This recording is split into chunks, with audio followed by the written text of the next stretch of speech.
Well, we got some interesting news today, which is kind of a follow-up from a video I did, a news story that we spoke about from November 2020 concerning the Saudi Arabian crown prince, Mohammed bin Salman, and his acquisition of 33.3% stake of the beloved Japanese development company SNK. SNK has had a very strange history over the years, different controlling stakes in the company, different companies owning it, that kind of thing. Leyu Tech, we talked all about that. Over the years, we've talked a lot about the history of SNK. I don't want to go back over everything. I want to focus on this because this seems like something SNK really didn't want people to know. It's very strange. Now, yeah, we all knew about the 33.3% stake, plus he was going to acquire a little bit more than that, up to about 50%, like a controlling stake. Well, put that all out the window because no more. It's not 33%. It's not 50%. It's a hell of a lot higher than that. And it seems like how controversial that was initially, SNK may not have wanted this to be like just thrown out there willy-nilly style and everybody talking about it. But here we are. So back in 2020, the Saudi Arabian prince, through his MISC Foundation, which was it is a foundation that he initiated that focused on education, culture, enrichment of, Saudi Arabian, boys and girls and all that kind of stuff, and having this idea of essentially like diversifying. Let's make more money elsewhere instead of just oil. Oil's a big industry, obviously. Holy crap. And, out in Saudi Arabia, there's a lot of friggin' money out there in the Middle East, right? With a lot of these countries and governments. And out there, they are, in Saudi Arabia and certain other places in the Middle East, there's a lot of huge video game fans. There's like people with tons of money, unspeakable amounts of money, acquiring video game collections, importing stuff into their country. I've spoken to a few people. I've dealt with a few people in the past, and it's interesting to see. But with this individual, very controversial individual, and it's not stuff that we talk about on this channel too much, but there's been accusations, as you can see on this Wikipedia as well. In 2018, the Bill and Melinda Gates Foundation pulled funding to the MISC Foundation after the Washington Post journalist was, executed essentially by the Saudi government. And there's a lot of other things, man.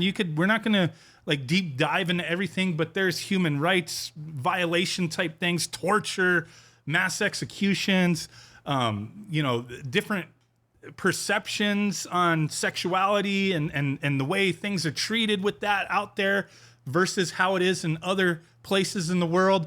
Very controversial topics indeed that we're not going to dive really deep into. Just understand, this guy is very controversial for a reason.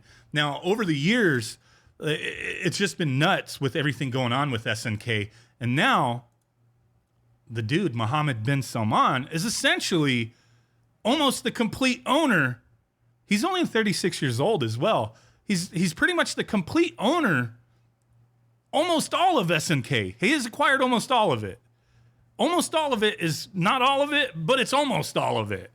This is freaking nuts. So it states on this Video Games Chronicle article, I just pulled up just to kind of have something to reference here, has acquired 96% of the acclaimed Japanese developer SNK. And it's actually more than 96%. It's 96.18%. I guess you round down when it's only 0.1, right? 0.2 maybe? But hey, it's over 96%. That's almost all of it. Holy crap. And they did have a little press release, a statement. So the Mohammed bin Salman Foundation's MISC Foundation investment in the Japanese company SNK reinforces its continuous commitment to its goals of empowering Saudi men and women through building economic partnerships with the foundation's updated strategy to maximize the positive impact on youth empowerment. Sounds great, but who knows, right? I mean, I'm not too in tune with everything going on out there, just the things that I have read.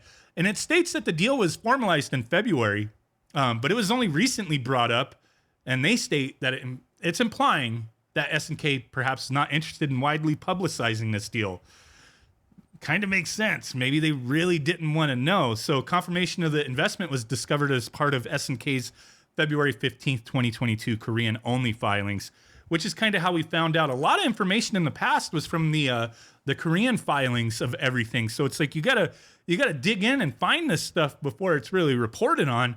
So yeah, it seems like they didn't really want to publicize it. It was very, very controversial the last time we spoke on it. So it just makes sense now. Are things going to change for SNK? Like you've seen, like Elon Musk getting like a large share of Twitter and then putting out a freaking poll like, hey, do you guys want an edit button? Ah. He's been a very critic of Twitter type of thing. So if he's on like the board and whatnot, gotten this large share, and then it maybe possibly seems like he could influence things. Obviously, he owns a smaller share of Twitter than this guy owns of SNK. And like, what is Elon Musk, like less than 10%, around 10%, which is still a very high share than anybody else type of thing. And then Twitter announces like 3 days later, like, hey, we're implementing an edit button. We're getting it ready. It had nothing to do with Elon. I guess the timing, maybe. I don't know. Maybe there was influence there. Who knows, right? People have been asking for it for a while type of thing. But my point is, who cares about Twitter and Elon Musk and all that shit? But the point is, like, a smaller controlling share influences things. This guy and his foundation owns almost the whole thing, 96.18%. With the different values and the perception of, you know, females and imagery and whatnot in the Middle East, will that influence the way these games are created going forward? It's quite possible, my friends. It's quite possible. They state here, and here's the thing, like I could already see people saying, hey, I'm going to boycott SNK. I'm not going to purchase their products anymore. I'd say that's great if you want to. I mean, if people want to, you know, boycott whatever they want, that's their decision. Like you always, I think the best stuff from SNK is from the 90s. So, I mean, I'm good. Hey, that's all I play anyway for the most part, right? Is all their older stuff. But they also state that that earlier this year, Bloomberg reported that the nation's public investment fund has been used to invest in stakes of more than 5% in both Capcom and Nexon. These investments totaled over $1 billion. In December, the fund acquired $3 billion worth of stock in Activision Blizzard, Electronic Arts, and Take-Two. It's set to receive a profit on part of that investment, and Microsoft's acquisition of Activision Blizzard is successfully completed, as the deal will see all shares bought out to $95. So the public investment fund is reportedly central to Crown Prince Mohammed bin Salman's goal of making the Saudi economy less reliant on proceeds from oil. So if this bothers you that the Saudi prince has a 96.18 share of SNK, well, I mean, people are buying shares all over the place, all over your face, maybe not controlling shares, but it states, you know, the public investment fund was used with all these other companies, Korean companies, Japanese companies, American companies and whatnot. So, I mean, you really like, you know, there's a lot to dig through here. There's a lot to dig through if you're actually interested in it. But I really want to hear from you guys. I mean, keep it as civil as you can in the comment section, as YouTube does censor a lot of stuff or doesn't post comments if they're kind of, you know, weird. I don't know. I see it all the time. I want to hear from you guys what you think with all this. Essentially, SNK is not a Korean company, a Chinese company, a Japanese company. Essentially, it's a Saudi company at that kind of stake being purchased in it. Freaking nuts, man. Let me know down below. Really do appreciate you guys. Bye.